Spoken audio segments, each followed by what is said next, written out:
Release the stones! Attack! Push forward! We are falling! They are too many! باورتان باشه که ما تاریخ نشستیم اینجا شهر بربر. این قسمتش واقعا 3 متر تا 4 متر میه.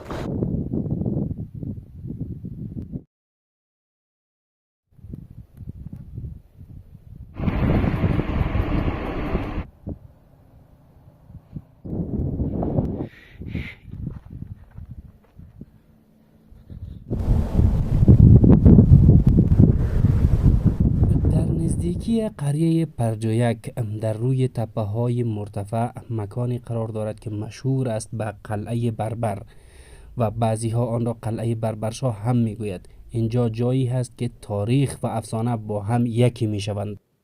در داستان های محلی بربرشاه کسی بود که از امام علی خواست تا بند امیر را بند کند و اژدها را بکشد. اینجا مکانی است که مشهور است به قلعه وی، قلعه بربرشاه، و متاسفانه بنابر نبود منابع موثق نمیتوان از روی تاریخ استنباط کرد، اما آنچه که افسانه ها میگویند حتما ریشه در واقعیت ها دارد.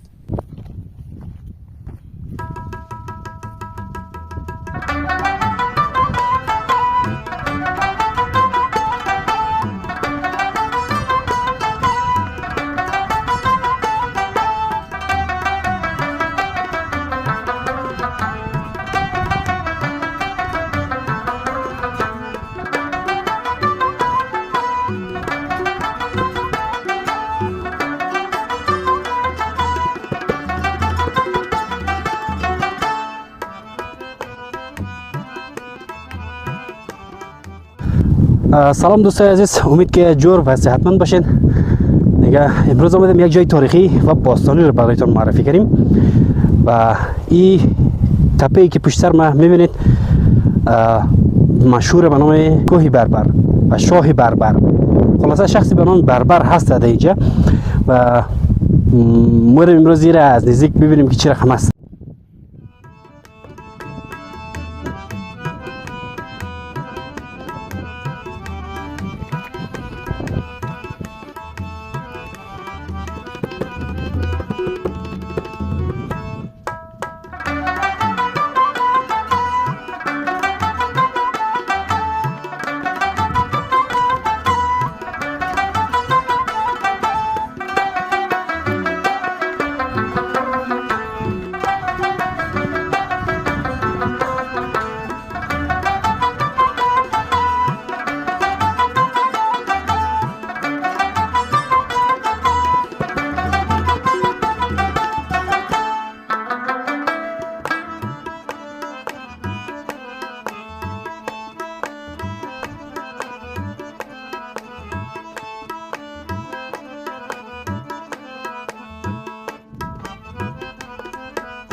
خب دوستا دیگه کم مونده که برسیم در سر ازی و اصلا این چی پیدا کردیم، این چرایه ها، آیین خالص دیگه نمیدونم چره چی بوده. خلاصه از هر وسیله‌ای که بوده اینجا حتما فایر شده بوده که یه رقم یک چی مونده و گوشایش هم تیزه که کمک به دقتی کنی آدم مو بره و موریم یالی بالا از نزدیک میبینیمش.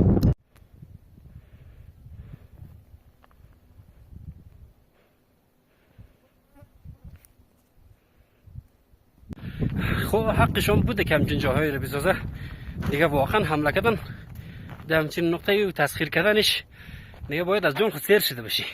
یک واسه که این مسیر کلان قرقه اصلا نموشه دیگه. اینجا تو چند نفر قصد از اینجا تیر کنی. خلاص هر چقدر که تیر کنی هم از بالا که یک دو سنگ گلول بیده در بغل خورده شطور شیعات هم میکنه و اونجا قدر ریگا موری. این صحنه رو با هوش مصنوعی ساختیم و اگر همچین اتفاق مفتید حتما احتمالا همین رقم بود.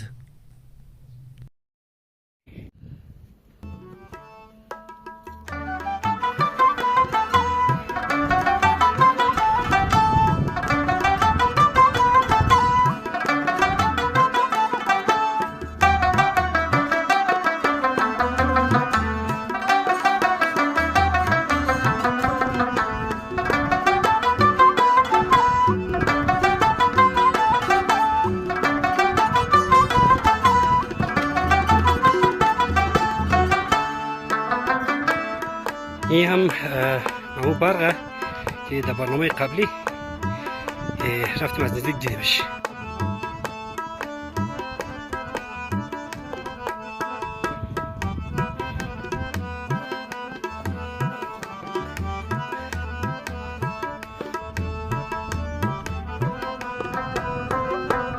خب دوستان عزیز رسیدیم در اولین قسمت دیوار شهر بربر و واقعا یک دیوار قطوره حدودا 2 متر تا 2.5 متر میه فاصله شون و این مکان احتمالاً اولین برج بوده، اولین برج دیدبانیشی.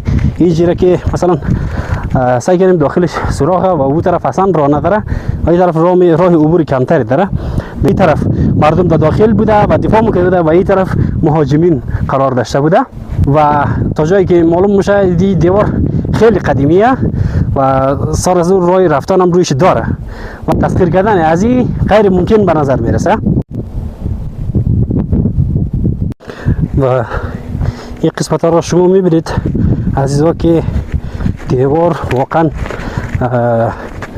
قطوره، قطر زیادی داره و راحت آدم میدونه بره و خیز دی. و این طرف یک دیوار کوچیک دیگه داشته بوده که برای محافظت کردن استفاده میشده روی دیوار بزرگ. و این دیوار قسمت بالایی دیوار و ارتفاعش حدودا 3 متر 2 متر همطور متفاوته و این قسمتش واقعا 3 متر تا 4 متر میه و من قدم 170 دیگه تا اینجا بگیریم 2 متر 1 متر دیگه 3 متر و این دیوار واقعا 2 متری کار کردنش خیلی سخت بوده و اون قسمتی که میبینید احتمالاً در وقتی در جنگ من فرو ریخته بوده، کدام برج مرجی بوده و این فرو ریخته و کسایی که حمله کردن احتمالاً تونستن نفوذ کنن. حالا به احتمال تاریخی چون منابع موثق تاریخی وجود نداره ما هر چی که در ذهن بیاد میتونیم بگیم، آزادیم.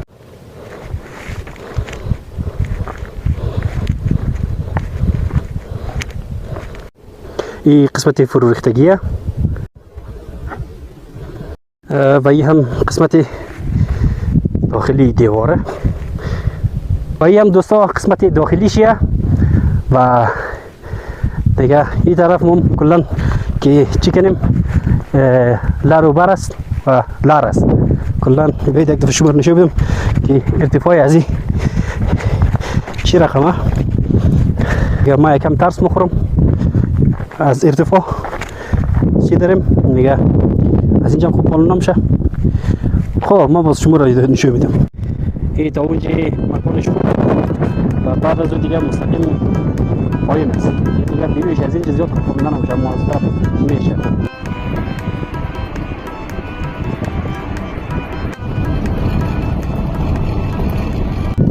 و این لبه پرتگاه دیگه از اینجا که پایین بیافتید دیگه تا رسیدن وقت دارید که اشهد خدا بخوانید دیگه.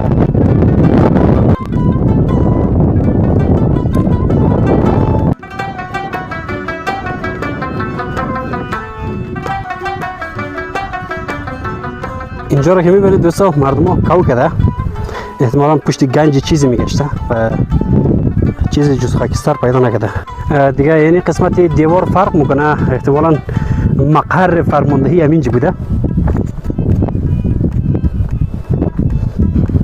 دیگه. اینجا هم کند نکردن نامردا. قسمی که میبینید اینجا دیوار، داخل دیواره البته یک قطعه کاشی خیلی زیبا هم اینجا خورد کردن. سرامیک احتمالا این انواع کاشی که بوده اینجا پیدا کردیم. این تسته کوزه یا هم سرامیک های بیرون چی یه هم احتمالا کوزه اینا کمی لعاب داشته بوده، ظریفتر کار شده اینا ظریفتره و این یکی که هنوز چیزش بخی نو است نو ولومش اصلا تغییر نکده و یه هم کوزه یکی سری کاوشی بچه ها پیدا کردیم.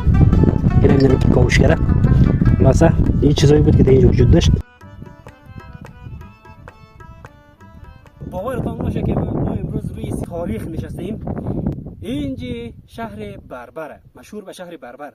داستان بربر و داستان حضرت امام علی را شاید احتمالاً شنیده باشین. من مطمئنم که 95% شما این داستان شنیدین، داستانی که این امام علی به این طرف به شکل یک معجزه میآید و بند امیر بند میکنه و اژدر میکشه و در آخر خود دست بسته تسلیم شاه بربر میده. این جاییه که مکان بربر بوده و مشهور است شهر بربر و آثار ساختمان های قدیمی هنوزم پابرجاست و مثل قدیم هنوزم وجود داره و واقعا دیوار خیلی بزرگی داره و همچنین در کنارش ساختمان هایی که مانده به طور کامل نابود نشده، در صورتی که قدامت تاریخی خیلی بالایی داره، هنوز هم پابرجایه و هنوز هم استقامت خود حفظ کرده، هنوز هم خشتایش سالمه و در اون زمان مردم خشت استفاده میکردن، سرامیک استفاده میکردن و سرامیک ها و کوزه هایی که ما اینجا دیدیم گرچند شکسته بودن اما بیانگر تاریخ غنی این منطقه و این مرزبان بودن. در ادامه با ما باشین تا اینکه بریم اون قسمت های دیگر را هم ببینیم و با هم از نزدیک مشاهده کنیم.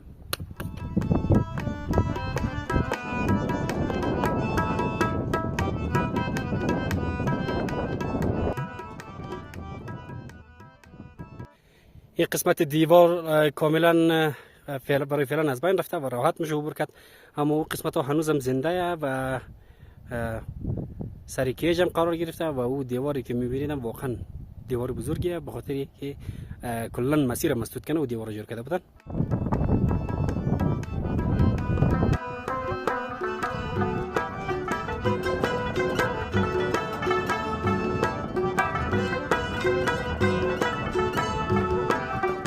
خب اکثر جاهایی که امی نفرها آمدن و کو کردن نشانه دو چیز معلوم میشه. یکی که روی دیوارها هنوزم خاکستر وجود داره، جاهایی را که کو کردن همیشه خاکستر وجود داشته و این خاکسترها دو احتمال داره. یکی که اینجا آتش سوزی شده و این دیوار قسمی ساخته بوده که این طرفش مردم بتونه باشه و رویش پوشیده بوده و دومش که مردم آمده خشتر خودشان انداختن که نمیدونم چرا انداختن و چی استفاده ای داشته. خلاصا ما دو زمانو نبودیم دیگه، یک بدبختانه مردم کم سوادی دیگه هم بودیم و هر چی تاریخچه‌ای که بوده نابود شده خلاصا و موضوعات تاریخی که مربوط خود ما باشه را کلا از دست دادیم و یالی هر چی که مثلا ما حرف میزنیم و صحبت میکنیم روی احتماله و دیگه نداشتن کادر علمی و نداشتن نظریه موثق در زیباره که کسی که مثلا مدار اعتبار باشه بتونه همچین صحبت ها رو دقیق با دلیل ولی آدم تشریح کنه. ما همچین متاسفانه همچین اشخاصی نداریم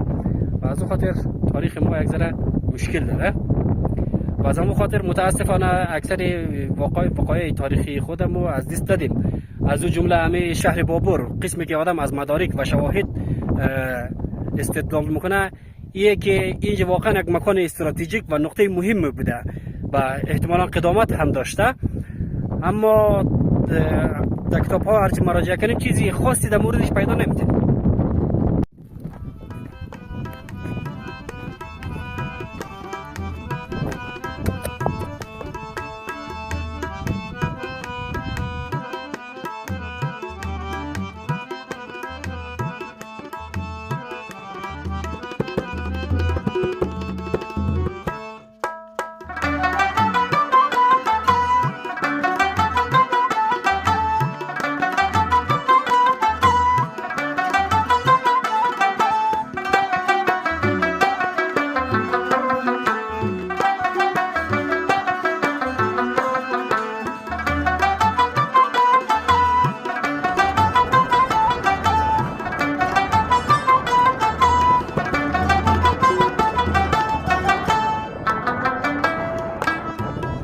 و این مکان ها هم به خاطر جمع شدن آب باران اینطور حفر میکنن تا آبهای باران یعنی مکان هایشی که زیادتر سیل میکنه از که همون جمع شوند و در وقت ضرورت استفاده شوند. این یک از چاله ها است برای جمع کردن آب استفاده میشه. ما میگم چون برای جمع کردن آب استفاده میشه این تحلیل خود میه، کدام منبع موثق وجود نداره که حتما همچین بوده و از این خاطر میگم که تا چند سال قبل ما خودمون مشاهد بودیم که منطقه ما خیلی منطقه سردی بود و گرمایش جهانی باعث شده که یکم گرم بیه و اون سالایی که ما یاد میه کلا همه جا برف بند بود و اینطور چهارا که میکنن اینجا زیاد بادکش میکنن، یعنی خلاصه بادکش جایی که برف میارن زیاد باد میاره و همینطور خو میدیه که اینجا تا مثلا نصفای بهار حتی تا تابستان ها هم میتونستن برف در خود نگاه کنن.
خلاصه دوستای عزیز ما گردش دادن خلاص کردیم و بیدرک تشنه شدیم دیگه. اونجا یک دانه چشمه معلوم میشه.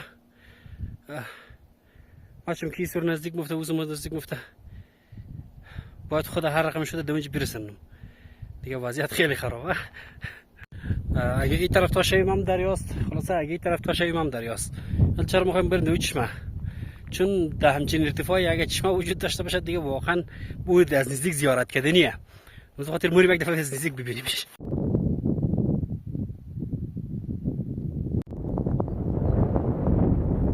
اینجا کمی او پیدا کردیم، متاسفانه روان نیست که. و اینجا هم او پیدا کردیم، این هم اوی ساکن است که از این اینجا میه از داخل ازی. در وقتش فکر کنم خوب چشمه بوده یا دیگه چیزی نمانده. این دیگه آخریشه، یعنی کمی صاف معلوم میشه، البته نه چندان صاف، خب چون که قابل آشامیدن باشه. این هم از اونجا میه. این سنگوی جالی با بایزید امروز دوی گردبر چیز زیاد پیدا کردم. اینا مثلا سه خط کلان فهمیدم میشه که نمیفهم بخاطر چیه. این پوشیه، این داخلش دیگه. اینجا او بسیار کم میه. با اجازه شما دیگه رقم نشد یک دونه تویلای پیدا کردیم. برو دستمون نمیرسید اینجا لیشتار بسته کردیم اون تو رشتیم. تویلای متاسفانه سولاخه. این قطر با ایزو تنها کشیدیم چون تویلای شکافه همین قدر شی. پس فعلا در بیابان کفش نعمت کهنه است، همین چیز دیگه.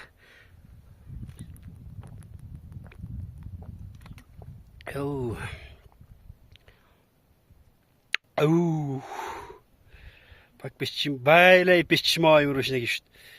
اینجا جایی بود که ازش او بیرون میتر مورا اونجا یک کمکی چشمه را روش پوشندن بخاطر که یک سر چشمه دیگه. اینجا مردم خواه میشده در خود تخت جور کرده. اینجا یادگاری نشته کرده. اصلا که جیولوژی معدن خواندیدمی چیز باشد. یه تو خط افتاده رقمی چی واریه ما دیش میگم گوشمویی.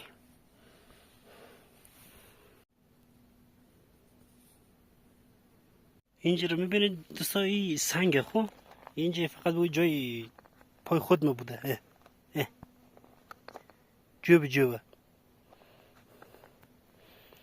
احتمالاً به زمانهای قدیم ما وجود داشته بودیم. خب دوستان عزیز تشکر که تا این لحظه را با ما بودین دیگه. این بود از برنامه امروز ما دیگه. ما تاریخ زیاد معلومات زیادی در مورد شهر بربر متاسفانه نتونستیم پیدا کنیم و اگر شما معلوماتی خاصی در موردش دارید میتونید در کامنت از ما شریک بسازین دیگه. و همچنان اگر جاهای باستانی دیگه ای را میشناسین میتونید همراه ما شریک شوین و امید که از برنامه لذت برده باشین. و ما آخر آب پیدا کردیم او خوردیم تشنگی رفت شده دیگه فعلا حرکت بکنیم یعنی قدر دیگه هم ذخیره کردیم و اجازه شما که بریم پایل خودمون رو لبیاریا برسانیم دیگه. تشکر که با تا این لحظه با ما بودین دیگه. خیلی از بودن با شما لذت بردم. با برنامه بعدی خدا حافظ شما.